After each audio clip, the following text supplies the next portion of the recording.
Welcome to the channel, or welcome back if you joined me for the first episode. This is the second episode of an untitled podcast. I'm still trying to figure that out. If you guys have a really cool title, feel free to drop it in the comments. And while you're at it, give me a like on the video and subscribe as well. I really want to figure out a name for it, but since we're still kind of in the pilot trial process, I'm still not too concerned about it. I just want to get the content out there.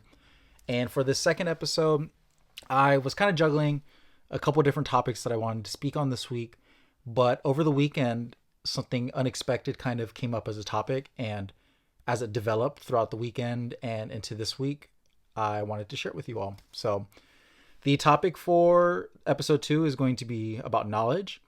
I know that we all want knowledge, right? We all want to be smarter. We want to be more intelligent, especially in the age of information and accessibility. You know, we're been convinced that knowledge is power, right?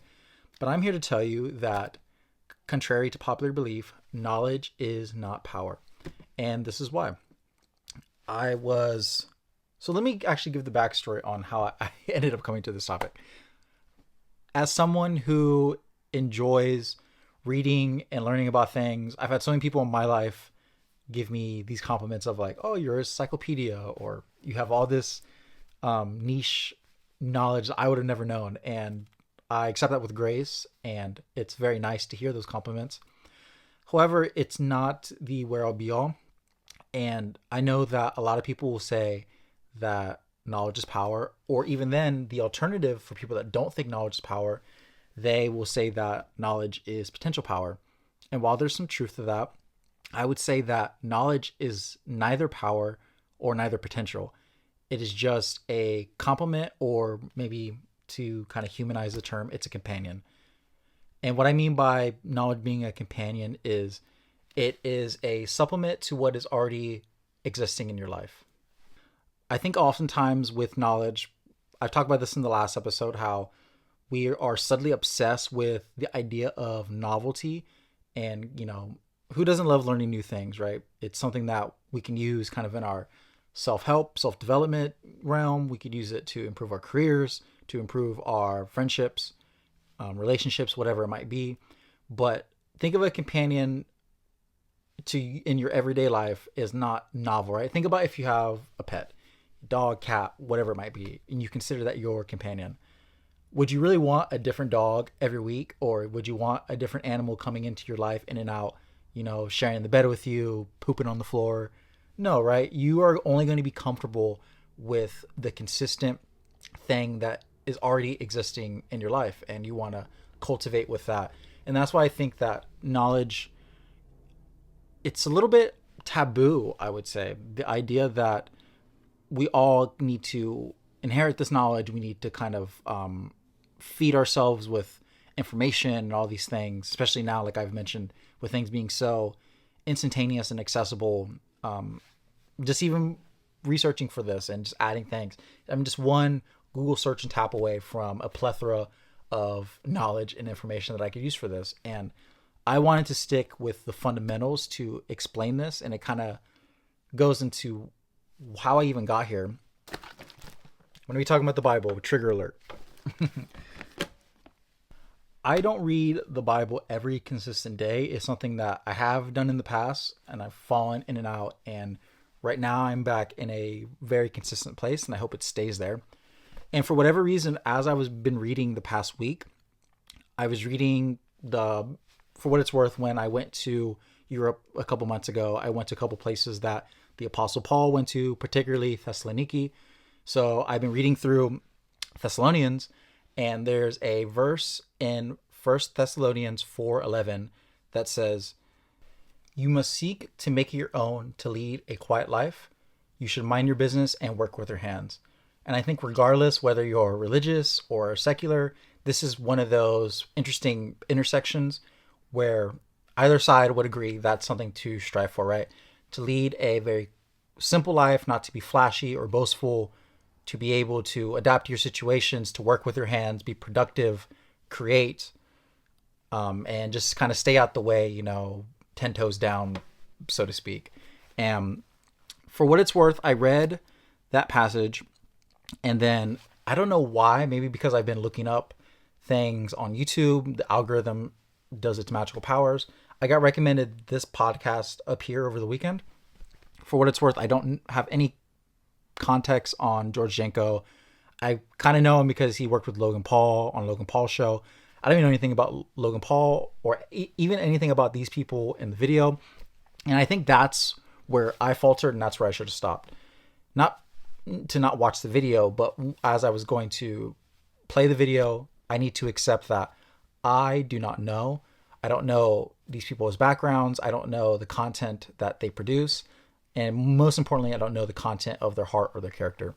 And I falsely went into watching this program with a lot of judgments. Immediately, they were just saying things that I felt like were kind of self-serving. Newsflash, I was wrong about that. And just saying things that I didn't agree with. And not to get into, semantics on legalism versus liberalism, which is a big topic in the Christian community and something that's kind of turned me off, or I would say led me astray from being consistent in my faith. And that was something that it was ironic to me in this moment to realize that, because the things that I've judged that community for, these are the things that I was doing in this moment, trying to use my knowledge, use my own understanding to pick up things that I agree on or disagree on, and not really sit there and be still and absorb the important things that they were saying. Not to just compile all this information, but to really take apart the key things that they were speaking on. And after a certain point, I just got this feeling to turn off the show. And I reflected on this book up here. It's called Dopamine Nation by Anna Lipke. She's a Harvard professor. You might have heard of the book. It was pretty popular a few years ago. I read the book when it first came out in 2021 and thought it was fascinating. And the one key thing that I took away from that book is mindfulness is deemed useless without observing yourself, specifically without judgment. And the whole book talks about obviously dopamine, but the deeper theme of the book is recognizing your tendencies of addiction. And I came to the realization that when I observed myself without judgment, in this moment, I was addicted to judgment. And I think a lot of us, when we kind of look in the mirror, we all are addicted to judgment. It's something that's kind of always been in our lives. We can't escape it. Our life is always about comparison and trying to decipher what is right or wrong in this kind of moral sense.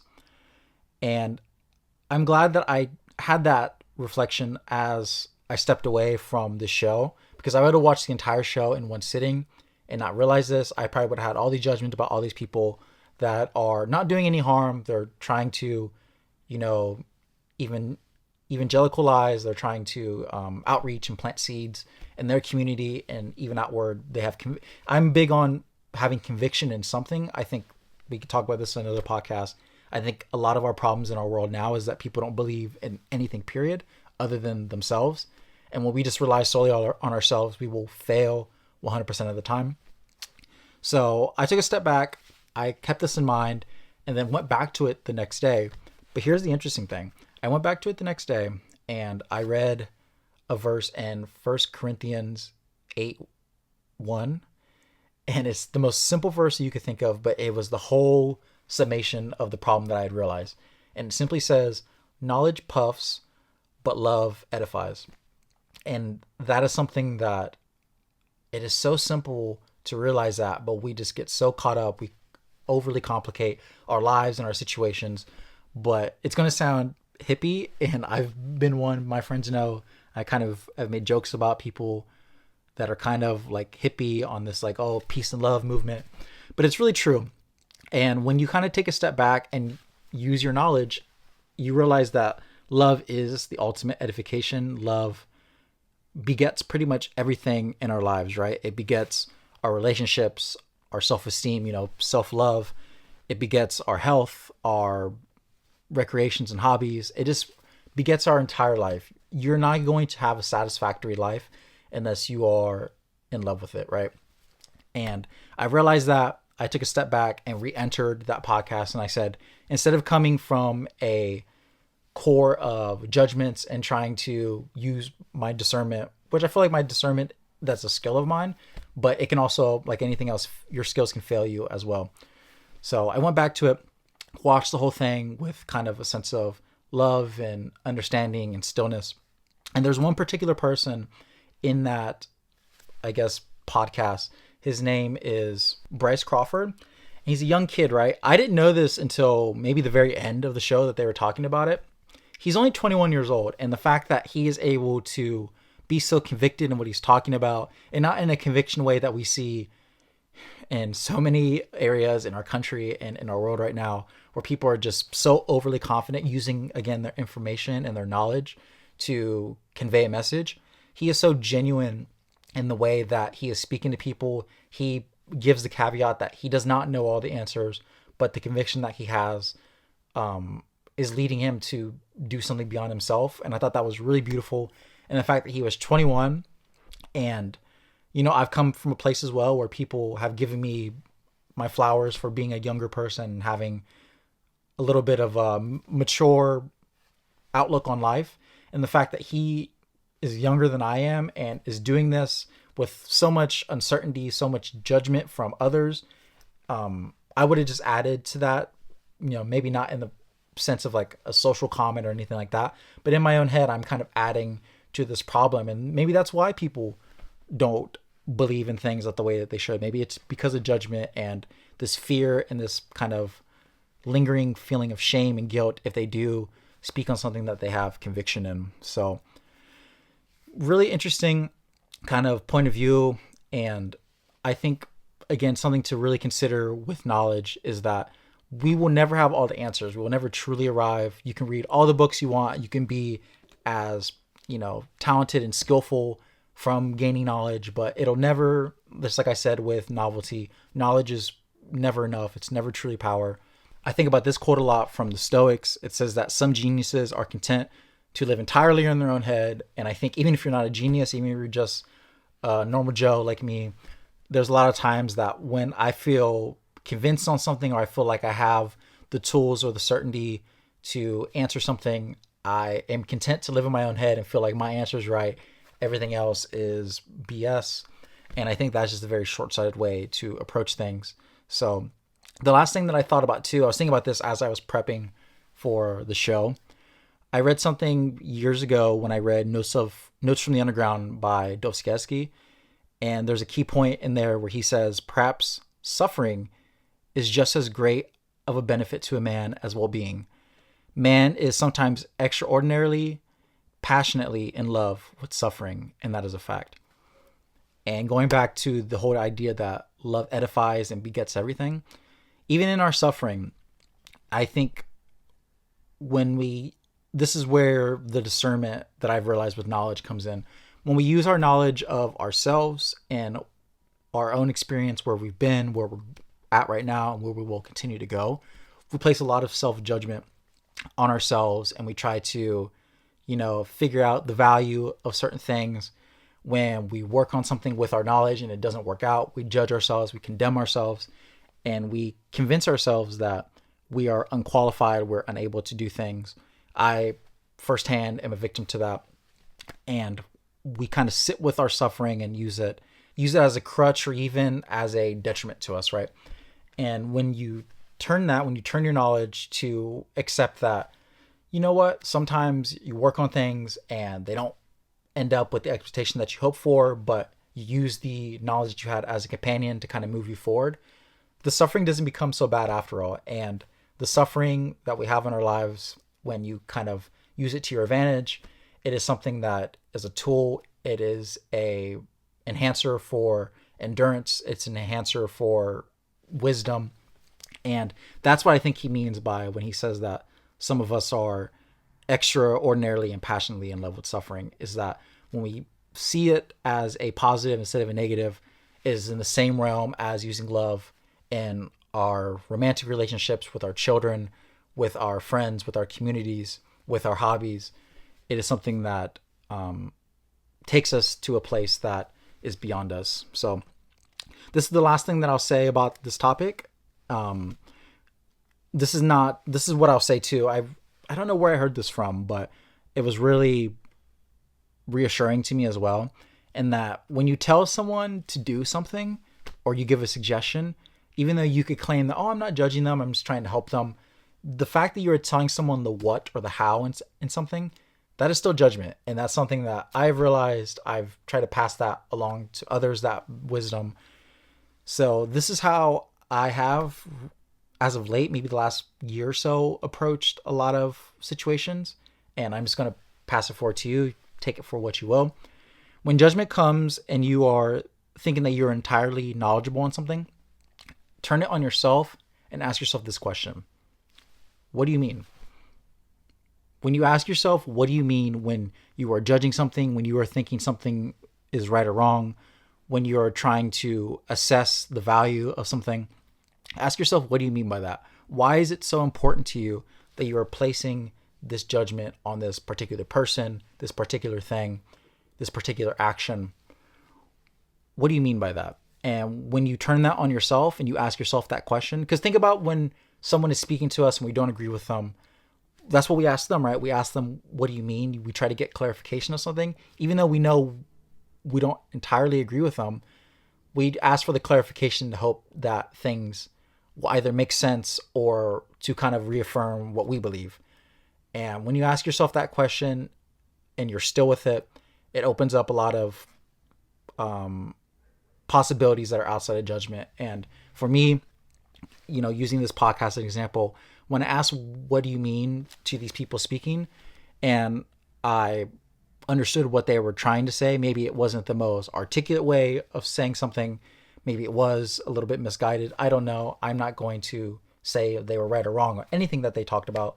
If you're interested, I think it was a good 3-hour discussion that all these people have. I don't really know any of them other than Johnny Chang. I've heard his story. He's from this part of LA. But the rest of them, I have no clue. But at the end of the day, regardless of their knowledge skill, whether they're qualified, whether they're scholarly, whatever it might be, their wisdom, they are doing something in good faith. They are trying to pass along something that is beyond them forward. And that's something that I endorse and I have conviction in. So the fact that I'm judging them for that, shame on me. So that's going to be it for this podcast. I don't know if any of this will make sense. I understand it's kind of a niche topic, but I felt really convicted on my heart to speak on it because I think judgment is something that I personally struggle with. I think if there's any type of sin that I have had to work on throughout my whole life, it is judgment.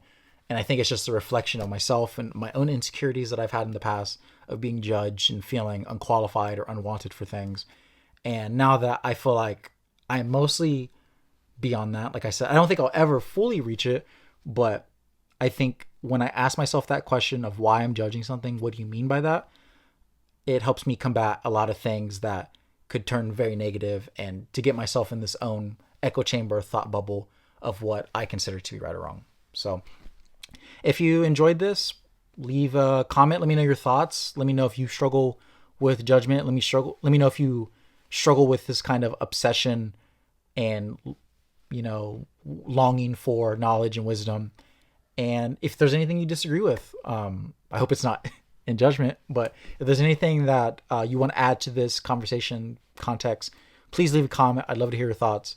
And if you really did enjoy this, you feel like it could serve someone else, please feel free to share it. I have my Instagram in the bio. If you don't know me and you're watching this, feel free to drop me a message. I'd love to speak to you. And yeah, I hope to be back next week with a new topic, maybe something that is something that maybe I don't struggle with. Maybe be something also too. I feel like I was prepared for this, but I want to bring something every week that is very prepared, very concise for you all, and something that we can all glean from. So thanks for watching, and I'll see you all in the next one.